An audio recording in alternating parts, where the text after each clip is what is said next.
მოგესალმებით მეგობრებო, ვაგრძელებთ C# საუბარს და დღეს შევასრულებთ საშინაო დავალებას, რომელიც მოგეცით წინა გაკვეთილზე. ხედავთ ეკრანზე გამოტანილი არის ორი ამოცანა, რომელიც უნდა გავაკეთოთ დავიწყოთ პირველიდან. მომხმარებელმა კონსოლიდან უნდა შემოიყვანოს ნებისმიერი მისთვის სასურველი ფრაზა. თქვენ უნდა დაწეროთ მეთოდი, რომელსაც გადასცემთ ამ ფრაზას და ის დააბრუნებს ამ ფრაზაში შემავალი ასოების რაოდენობას, ანუ დააბრუნებს ამ ფრაზის სიგრძეს. ძალიან მარტივი გასაკეთებელი დავალებაა და იმედია გაართვით თავი და მოდი დავწეროთ, შევქმნათ რაღაცა string-ი, რომელსაც დავარქმევთ phrase და ეს იყოს და მივაჭროთ მას მნიშვნელობა console readline. დავწეროთ console write line-ი, ან მოდი console write-ი დავწეროთ, სადაც ვეტყვით მომხმარებელს, რომ enter the phrase, შემოიყვანე ფრაზა. ხო, მოდი ახლა დავწეროთ მეთოდი, რომელსაც გადავცემთ ამ ფრაზას და ის დათვლის ამ ფრაზაში შემავალი ელემენტების, ანუ ასოების რაოდენობას.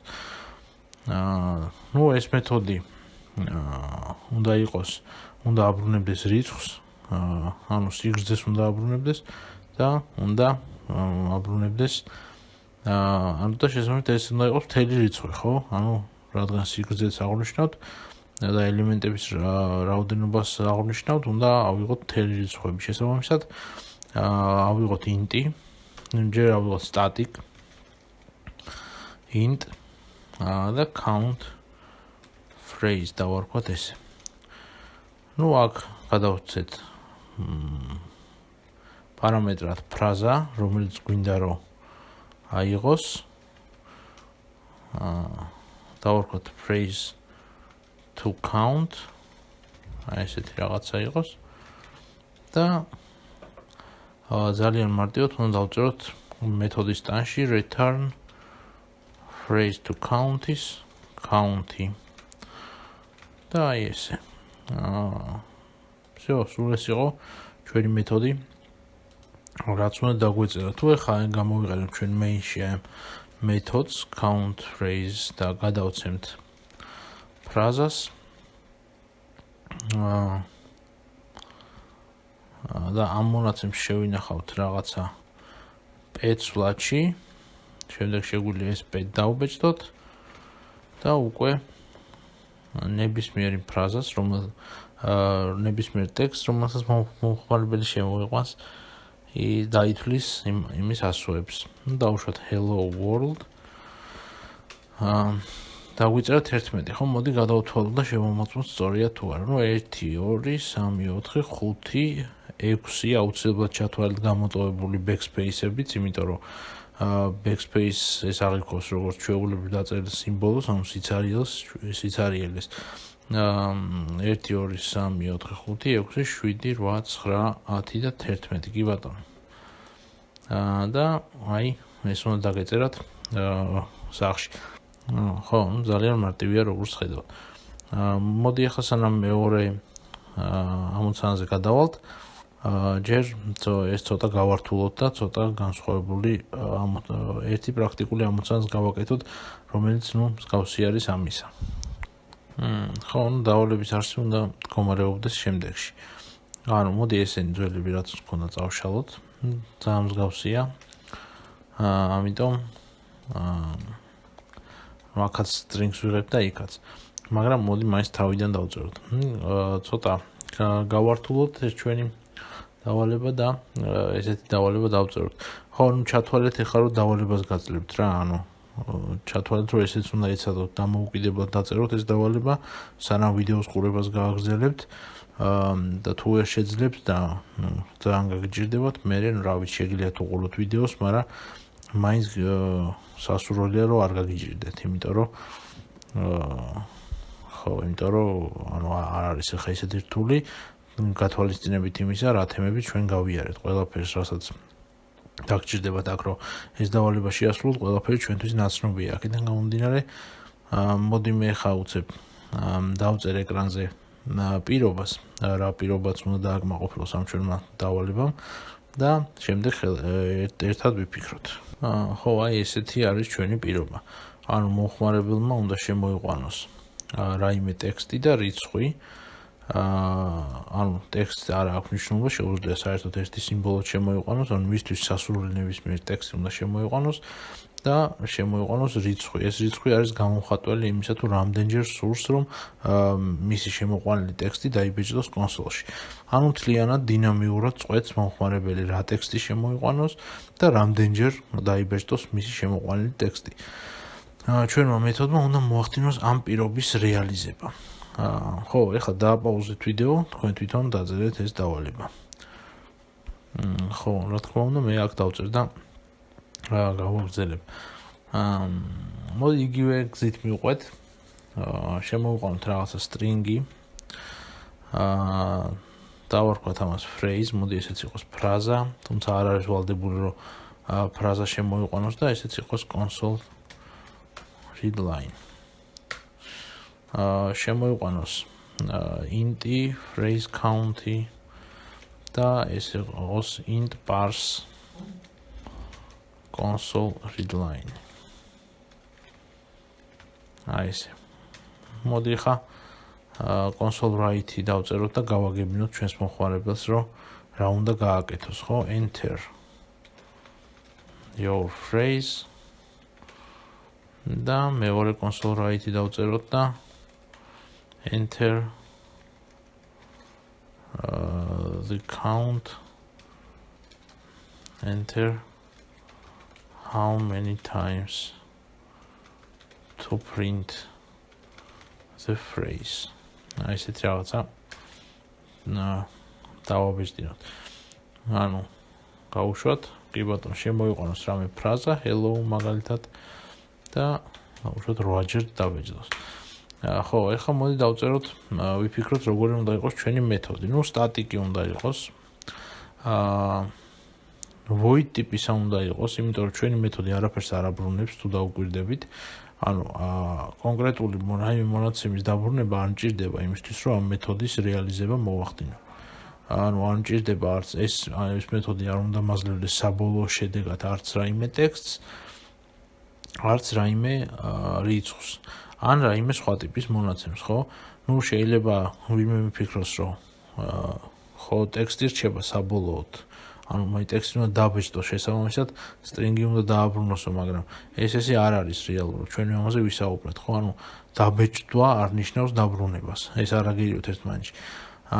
საბოლოო შედეგი ამ ჩემი იმისი მეთოდის, ხო, მუშაობის უნდა იყოს void-ი.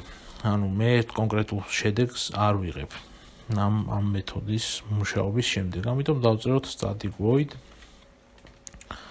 print line-ან, print line იყოს ესე ერქვას, იმიტომ რომ ერთი ხაზის დაბეჭდვა გვინდა, ხო, ფრაზის. და ამ უნდა მიიღოს ორი პარამეტრი. ერთი უნდა იყოს string-ი, რომელიც შემოვა line დავარქვათ ამას და მეორე უნდა იყოს quantity, ხო, რაოდენობა. ანუ რამდენჯერ გვინდა რომ გამეორდეს ეს ჩვენი შემოტანილი ფრაზა.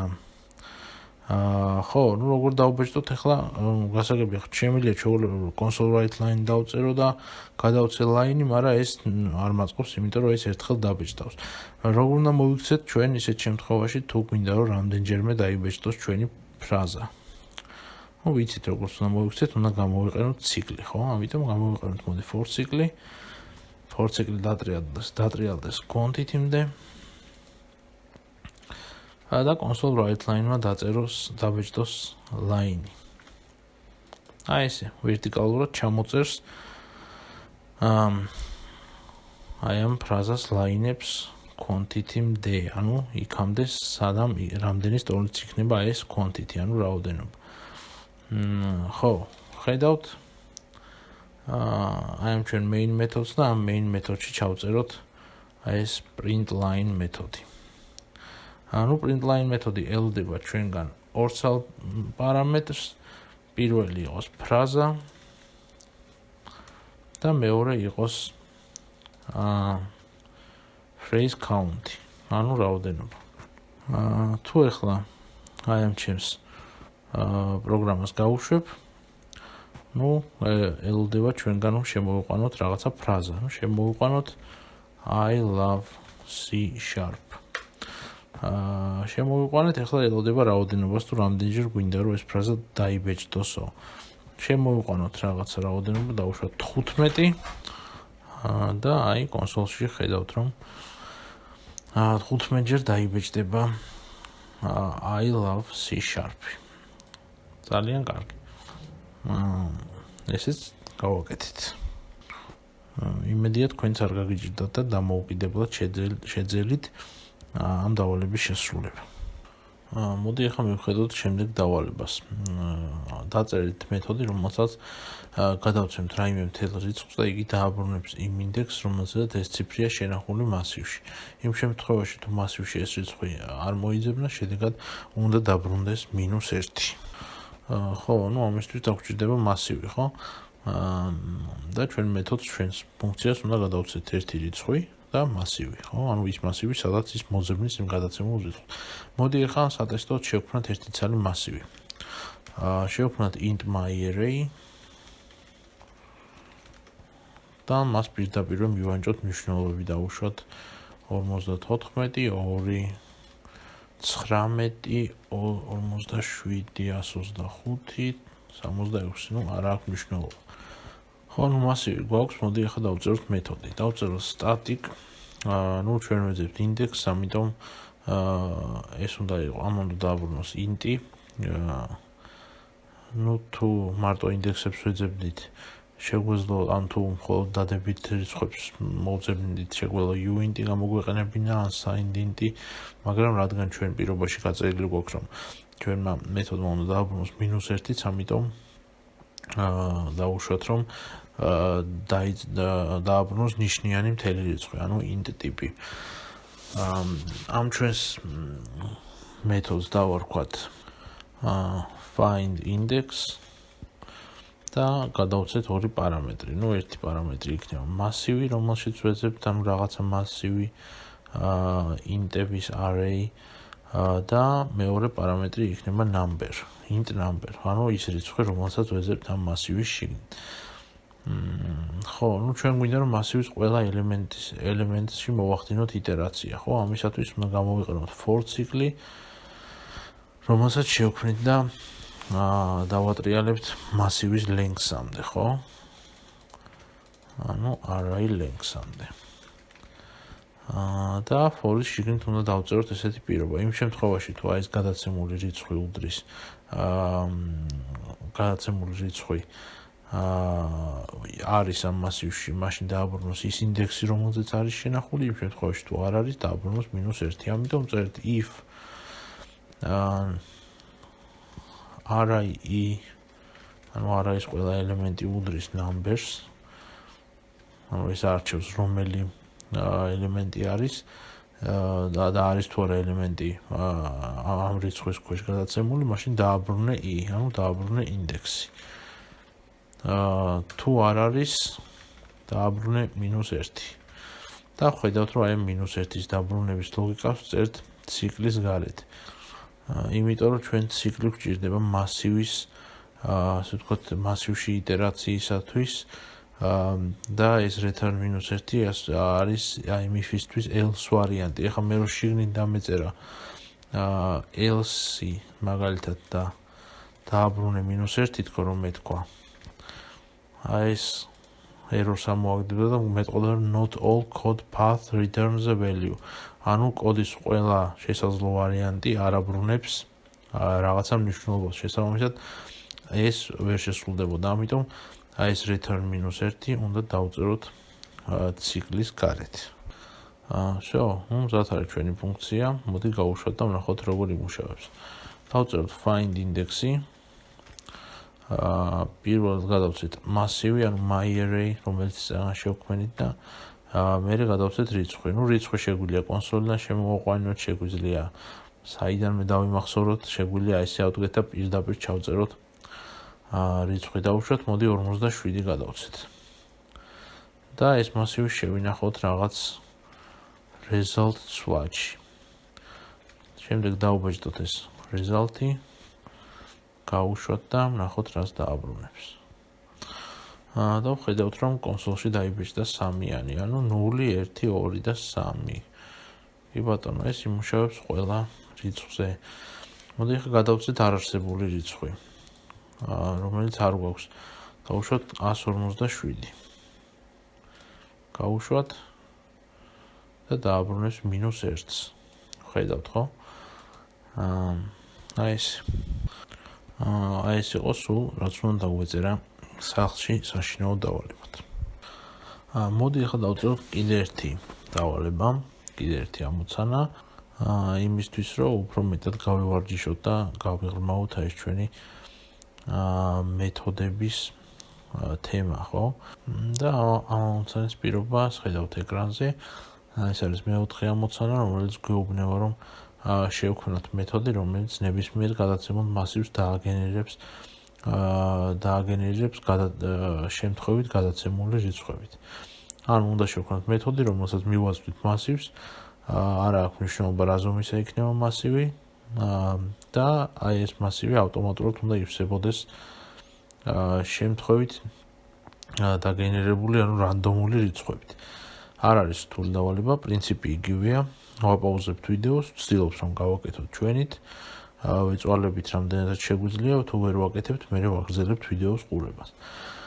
ხო, მე კი ახლა დავწერა მასობაში.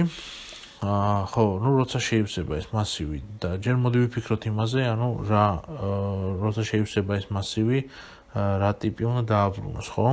უნდა დააბრუნოს ახალი მასივი, შევსებული რაღაცა რიცხვებით. ანუ უნდა მიიღოს მასივი და უნდა დააბრუნოს მასივი. ხო, ესეა. ამიტომ დასაბრუნებელ ტიპად გადავცემთ მასივს. ამიტომ წერთ static int და მასივის ოთხკუთხედს ვჩხილებს და დავარქვათ ამ მეთოდს fill array. ანუ შეავსე მასივი. პარამეტრებათაც გადავცემთ მასივს და ვხსნით ფიგურულ ფრჩხილებს. ამ ფიგურულ ფრჩხილებში წერთ for cycles, იმიტომ რომ ჩვენ გვინდა რომ for cycle-ამდე დავატრიალოთ ეს ჩვენი for cycle დავატრიალოთ ეს ჩვენი მასივი და ვატრიალოთ მასივის ზომამდე, ანუ array-ის length-ამდე. ეხლა გვჭირდება რანდომის შემოტანა იმისთვის, რომ დაგვიგენერიროს შემთხვევითი რიცხვები. ამიტომ აი აქ ამავე მეთოდის შიგნით წერთ random უდრის new randoms და for-ის შიგნით წერთ arrays i უდრიდეს randomis next. აი ესე. next-ი მოდი ავიღოთ 100-მდე რიცხვებით შეავსოს, არ შეავსოს ძალიან დიდი რიცხვებით, მაგრამ პრინციპში ხა ეს არ არის ვალდებულება, რომ 100 მივთითოთ. ჩვენ ვიცით როგორც მუშაობს რენდომი, თუ არ იცით, წინა ვიდეოებს გადახედეთ, სადაც საუბრობ შემთხვევითი რიცხვების დაგენერირებაზე. ხო, თუ მივუთითებთ 100-იანს, ის შეგვივსებს ჩვენს მასივს შემთხვევითი რიცხვებით, რომელიც და ამ რიცხვებიდან არც ერთი არ იქნება მასივზე, უпростоრედ 100-ზე მაღალი. ხო, და შედეგად გვინდა რომ დაგვიბრუნოს რაღაცა. ხო, ამიტომ for-ის გარეთ დავწეროთ return. რა უნდა დააბრუნოს? აი ეს მასივი უნდა დააბრუნოს. ამიტომ წერთ უბრალოდ აი მასივის სახელს. return array. всё, სულ ეს არის ჩვენი მეთოდი. მოდი ახლა გამოვიყენოთ. შევქმნათ რაღაცა მასივი main-ში. ცარიელი დავტოვოთ. თუ გადავცემთ int დავარქვათ ამას array მაგალითად და ეს უდრიდეს new int-ს. ეს იყოს ცარიელი. და თუ გვინდა რომ მასივი იყოს ცარიელი, მას ვიცით რომ წინასწარ უნდა გადავცეთ ზომა, ხო, რამხელაც გვინდა რომ იყოს. ამიტომ მოდი გადავცეთ რაღაცა რიცხვი და დავუშვათ 10. შესაბამისად შეიქმნება მასივი 10 ელემენტიანი. ეხლა დავუძახოთ ამ ჩვენ მეთოდს fill arrays და გადავცეთ ჩვენთვის სასურველი მასივი, ანუ air-ი. ეხლა ეს fill array, აი ამ air-ს შეავსებს რანდომული რიცხვებით. მოდი ახლა ეს მეთოდი დავიმახსოვროთ რაღაცა სხვა მასივში, რომელსაც დავარქმევთ result airs, ან დავწეროთ int result air-ი, ანუ მასივი result air-ისა უდრიდეს fill arrays. და მოდი ახლა გაჩერების წერტილი დავსვათ console readline-თან და გავუშვათ ჩვენი მასივი. ნახოთ რას დააბრუნებს შედეგად. თუ ჩამოვშლით აი ამ result airs და ვინახავთ რომ იგი დაგენერირებული არის რაღაცა რიცხვებით.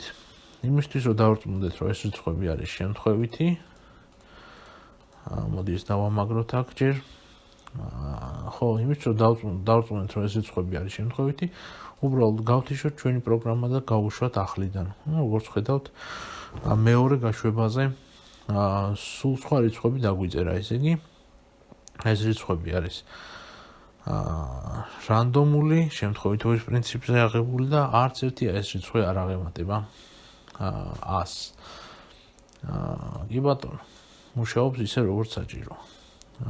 აი ეს იყო ჩვენი დავალება და გარდა დავალებისა გავაკეთეთ კიდევ +2 სავარჯიშო და გამოგვივიდა დავალება პლუს პრაქტიკული მეცადინეობა. დღეს მოდი მოვრჩეთ დაგემშვიდობებით და მადლობას მოგახსენებთ ყურადღებისთვის.